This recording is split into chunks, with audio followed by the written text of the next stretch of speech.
Olá, pessoal! Bem-vindos a mais uma análise nossa, onde a gente pega textos clássicos super complexos e transforma tudo em algo claro, direto e visual. Hoje, o nosso foco é um dos relatos mais intrigantes de toda a antiguidade, que está lá em Gênesis, no capítulo 27. E olha, a ideia aqui não é debater teologia ou dar lição de moral, certo? A nossa proposta é dissecar a mecânica pura de uma conspiração. Vamos olhar para esse texto estritamente como se fosse o roteiro de um grande golpe. É literalmente a anatomia de uma fraude incrivelmente audaciosa, pensada nos mínimos detalhes para enganar um patriarca que já não enxerga mais.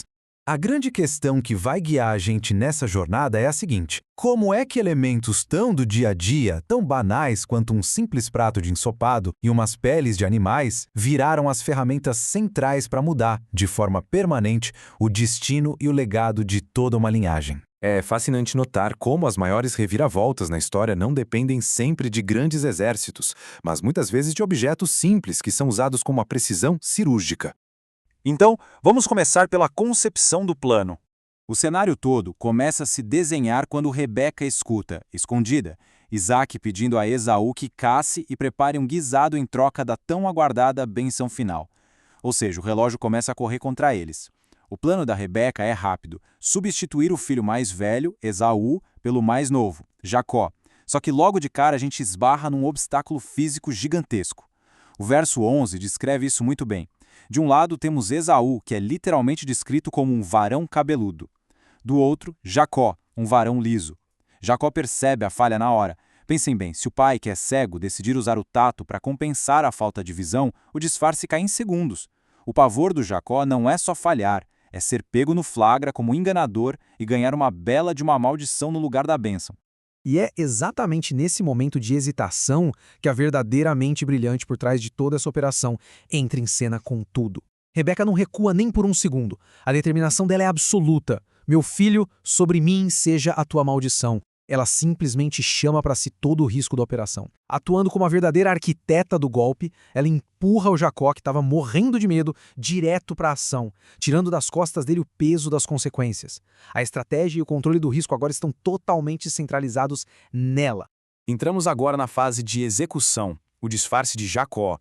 Com o medo do Jacó superado, a narrativa entra na fase ativa. A teoria vira prática e o disfarce começa a ser montado para enganar um alvo que, sim, perdeu a visão, mas tem todos os outros sentidos super alertas. O que impressiona de verdade aqui é a precisão quase militar das instruções da Rebeca. É um plano de 4 passos muito bem definido. Primeiro, conseguir a matéria-prima rápido, pegando 2 cabritos do próprio rebanho para ganhar tempo enquanto Esaú ainda está longe caçando. Segundo, preparar aquele ensopado com o tempero exato que o pai ama. Terceiro, usar as melhores roupas do Esaú, criando assim uma camuflagem olfativa perfeita. E o quarto passo, que é a genialidade tática do negócio, cobrir as mãos e o pescoço do Jacó com as peles dos cabritos. É uma verdadeira engenharia de disfarce multissensorial, criada especificamente para neutralizar qualquer inspeção física que o patriarca tente fazer.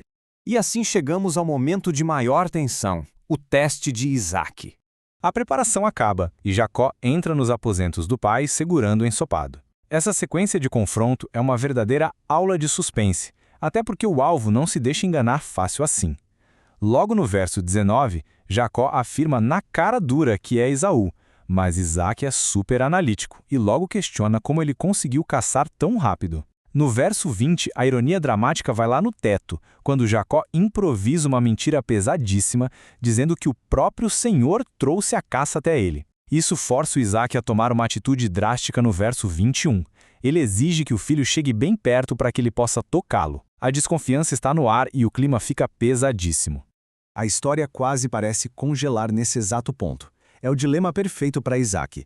Ele está recebendo dados totalmente conflitantes do ambiente. A audição diz uma coisa, mas ele precisa confirmar com o tato. O cérebro dele está prestes a processar informações sensoriais que batem de frente. Qual dos sentidos vai dar o voto de desempate? E então, a gente chega no clímax do texto, lá no verso 22. Esse é, sem dúvida, o ponto de virada de todo o golpe. Isaac apalpa os braços cobertos com a pele de cabrito. O disfarce físico que a Rebeca bolou entra em ação e é um sucesso absoluto. O tato simplesmente atropela a audição. A textura rústica e peluda sob os dedos do patriarca apaga de vez a suspeita inicial que a voz do Jacó tinha levantado. A armadilha tátil funcionou perfeitamente. Só que Isaac ainda precisa de uma última confirmação lógica. Ele faz a pergunta mais direta possível sem deixar margem para interpretações no verso 24. És tu mesmo, filho Esaú mesmo? E o Jacó entrega a mentira verbal definitiva. Eu sou. Essa afirmação direta, sem gaguejar, é o que sela a fraude. Ela limpa de vez as últimas dúvidas conscientes da mente de Isaac e abre o caminho para a refeição. O que é brilhante de acompanhar aqui é como o golpe vai se fechando em torno de todos os sentidos que restam.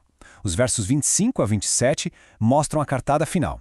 Primeiro, vem o paladar, com o ensopado e o vinho, que ajudam a relaxar o alvo e criar um clima de celebração. Depois, Isaac pede que o filho chegue ainda mais perto para um beijo. E aí é a deixa para a última armadilha, o olfato. Ao inalar aquele cheiro de mato e de campo nas roupas de gala do Esaú que o Jacó estava vestindo, o cérebro de Isaac faz a última conexão que faltava. O cheiro funciona como a prova irrefutável de que ele estava diante do filho mais velho. O engano está completo. Por fim, vamos entender o resultado disso tudo. A bênção roubada. Com a percepção sensorial de Isaac totalmente hackeada e ele convencido, o clímax acontece. O golpe deu certo e o cofre está aberto. E para a gente entender o tamanho do prêmio que foi levado aqui, vale a pena olhar para os detalhes dessa bênção nos versos 28 e 29. Não são só palavras bonitas de um pai. No contexto da época, isso era um contrato verbal absolutamente irrevogável. Era uma transferência massiva de poder e de riqueza. Olhem a magnitude da coisa. Prosperidade agrícola garantida com o orvalho dos céus e abundância de trigo. Poder geopolítico extremo, com povos e nações inteiras se curvando a ele. E, o mais crucial para o futuro dessa família, a promessa de senhorio absoluto sobre os próprios irmãos. O peso esmagador dessa bênção transferiu o futuro de toda uma linhagem de mãos de forma definitiva. A precisão com que essa narrativa foi construída é espetacular. O resumo da ópera fica muito claro. Uma manipulação sensorial, planejada nos mínimos detalhes, conseguiu passar ilesa por um interrogatório extremamente rigoroso. A exploração inteligente das vulnerabilidades físicas de Isaac, ou seja, a falta de visão e a confiança exagerada que ele colocou no tato e no olfato, garantiu a execução perfeita do plano e alterou a hierarquia familiar para sempre. Para fechar nossa análise de hoje, deixamos aqui uma reflexão bem provocativa. O relato de Jacó e Rebeca passa longe de ser só um texto antigo, é um verdadeiro estudo de caso sobre o quão frágil é a nossa percepção. Quando o nosso sentido primário, que é a visão, sai da jogada, com que facilidade dados manipulados conseguem convencer o nosso cérebro de uma realidade totalmente falsa? É o tipo de questão que escancara a vulnerabilidade da mente humana e mostra como, a partir de uma simples ilusão, as consequências podem reescrever totalmente o curso da história. Até a próxima análise, pessoal!